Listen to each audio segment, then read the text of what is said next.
Hi, my name is Mustafa Kamaliddin, and today we'll take a deep dive at an amazing arpeggio piece in fingerstyle called Prologue from Beauty and the Beast by Disney. This tutorial will be divided into two parts. In part 1, we'll discuss the fingerings and the technique to be able to play Prologue. Prologue isn't easy with a lot of awkward shifts, so in today's tutorial we'll discuss how you can use your fingers to maneuver around those shifts. Part 2, we'll discuss how you can take an arpeggio piece, such as the Prologue, and make it sound more musically exciting or engaging. I find that a lot of people, when they learn fingerstyle and they play a piece that is arpeggios only, they struggle to make it shine because they don't have access to a melody or a bass line, and as a result, they play it flat, or dare I say, a little bit boring. So in part 2, we'll discuss a few tips that I apply to my arpeggio pieces to make them musically exciting. When you look at the Prologue, you'll notice it's an arpeggio piece. In other words, there's a lot of chords shifting with a right-hand finger-picking pattern applied to it. The right-hand finger-picking pattern is quite simple.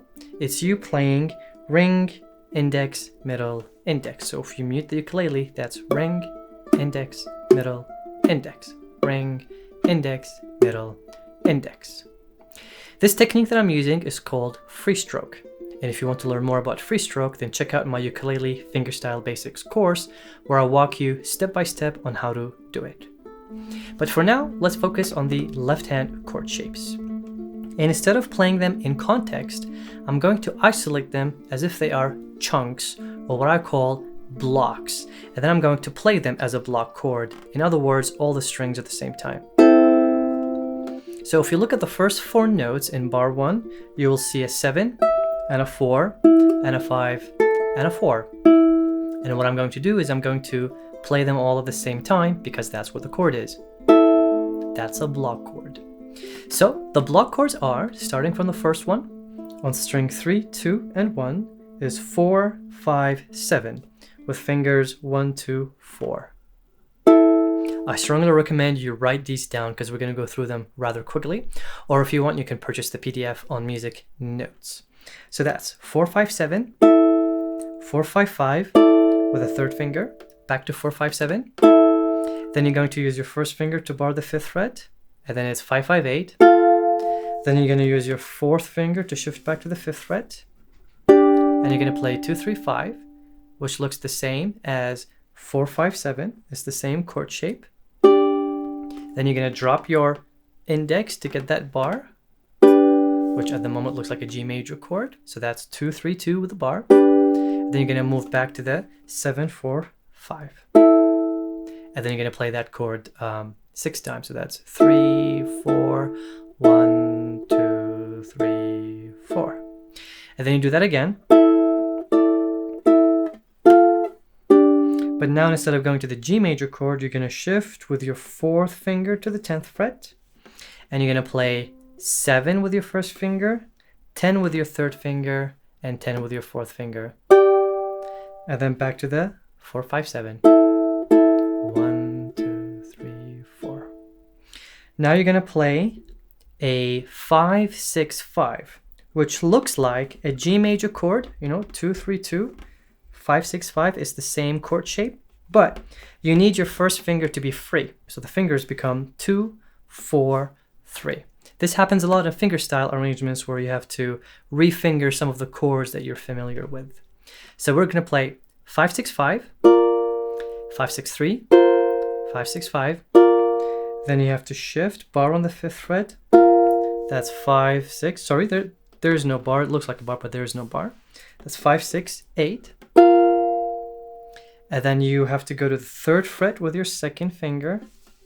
And then you're going to play 3, 4, 5. This is going to be difficult to do in block chords, but when you do finger picking, it's only the 3rd fret first. We'll talk about that a little bit later. That's 3, 4, 5. 2, 4, 5 with your first finger. 3, 4, 5. This is a difficult chord. You're going to have to spend some time learning it. And then 7, 4, 5 or 5, 5, 7. Then you're going to go into 2, 3, 2, 2, 3, 0, 2, 3, 2, and then 2, 3, 5. And then. So I'm going to walk you through that first part of the prologue so you can hear it together.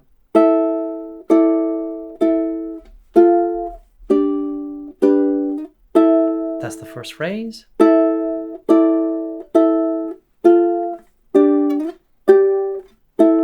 Second phrase.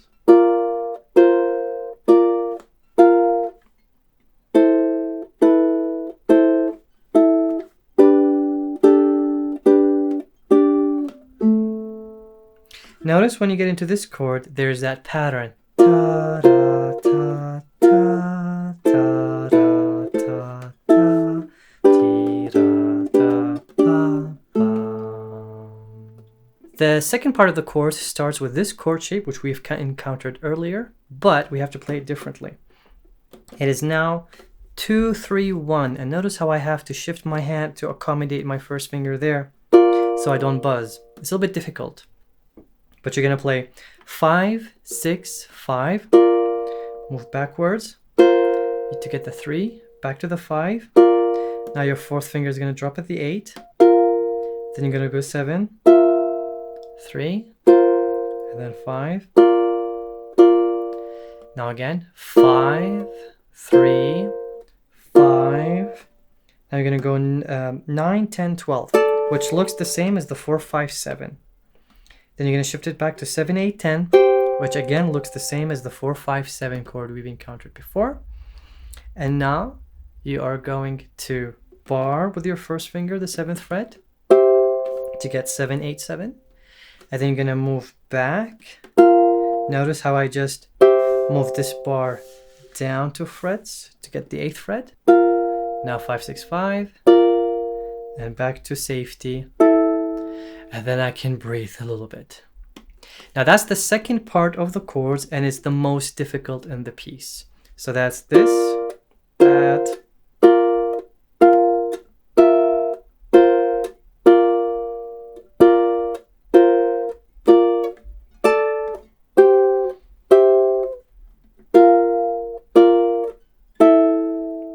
Cool. Now between these two sections, there is a small part that we need to take a look at. In bar 10, you will find a... You just have to count right. 1, 2, 3, 4, 1, 2, 3, 4, 1, 2, 3, 4. There's 3 beats. 1, 2, 3, 4, 1, 2, 3, 4, 1, 2, 3, 4. Ring, thumb, middle, thumb, middle.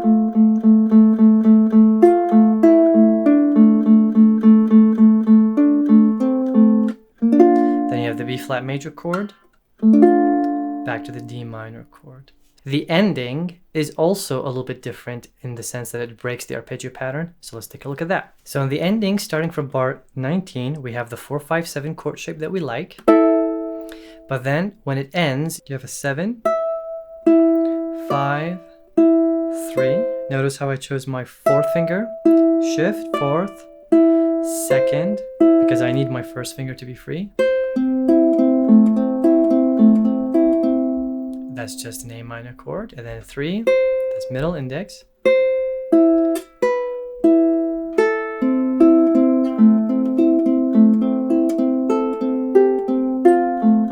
One, 2, 3, and then bar 23, which is the first ending, we have 1, 2, 3, 1.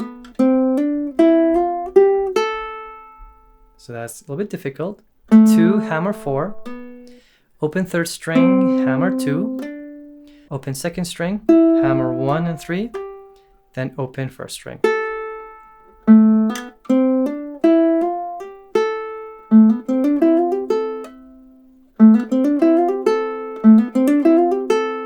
Ta-dum, ta-dum, ta-da-da-da. You use the open A to shift and play that first chord. In the second repetition, you simply play dum, dum, dum. In the recording on YouTube, I play these twos with my thumb alternating down and up. I just did that for show. You don't have to do it this way. You can do it whichever way you want.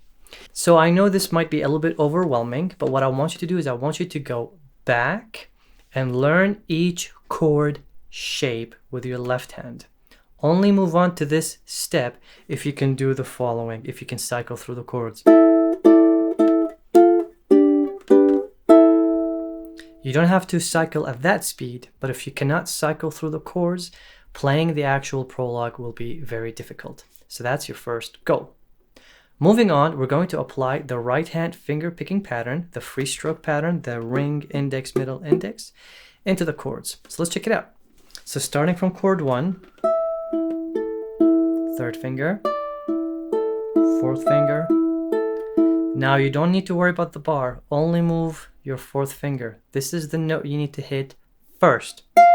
Then you can worry about the bar. That's a very important concept. You don't need to hit the bar, you can just hit your fourth finger on the 8th fret, and then you can worry about the bar. Again.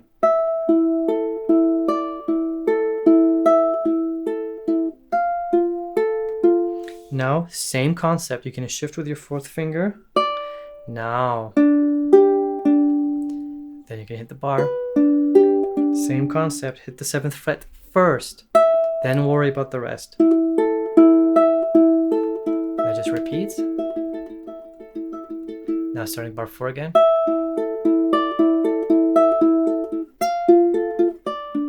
Same concept, fourth finger, just gonna hit the 10th fret. So one finger, one finger, one finger, only plant them as you need them.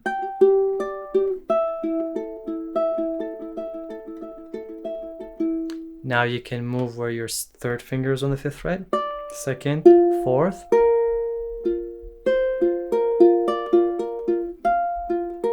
Only one finger at a time. I'm going to say that a lot. Second finger. Remember how I said this chord is hard to land? But really, you only need to just land. That's all you need to do for now. Land, and then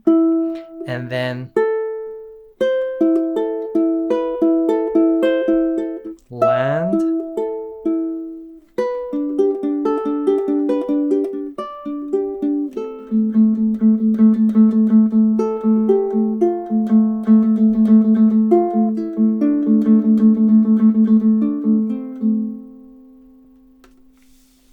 Scroll the page down. We get that B flat major chord as a simple thumb, index, middle, index. Ring, thumb, ring, thumb, ring, thumb, ring. Here we can do a small rit or a fermata just to give us some time to move to that really awkward chord, because there's no way we can get from here to here on time when we play it at tempo. So then we're going to play the same finger picking pattern,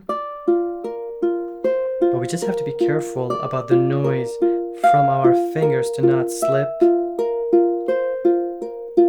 And that's what makes this so difficult. When I was recording this, my fingers kept slipping, especially when I was sweaty. So there's a good chance you're going to struggle at this part. It's all about ultimate left hand control of your fingers.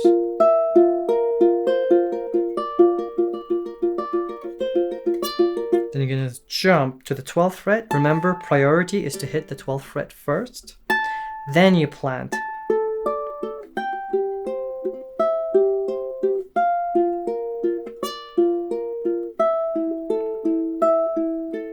If I sound like a broken record, it's because it is. Always plant the finger you need to play first, and then worry about the rest. I find a lot of ukulele players who play strumming, they want to hit all the chord before they start strumming. But that only works when you're strumming. When you're playing finger picking, you don't need to do that. You need to be a little bit smarter and more careful about the way you approach your fingerings so that you don't end up doing unnecessary movements that hinder your progress or hinder your performance. Only land the finger you need to use first. Da, da, da.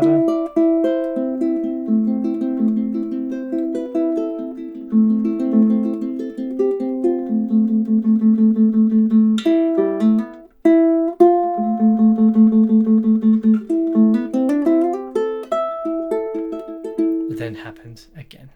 If you want to play through, well, I obviously have the performance video, so you can just go watch the performance video for the playthrough, just to save us a little bit of time.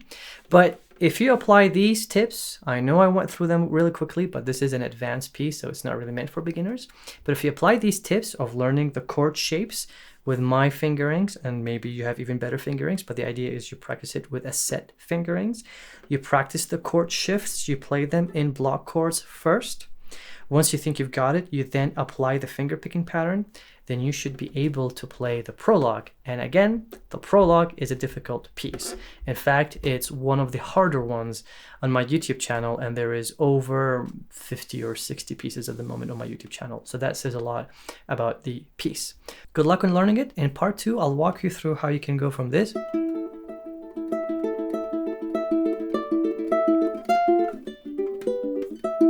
and make it sound musical, like this.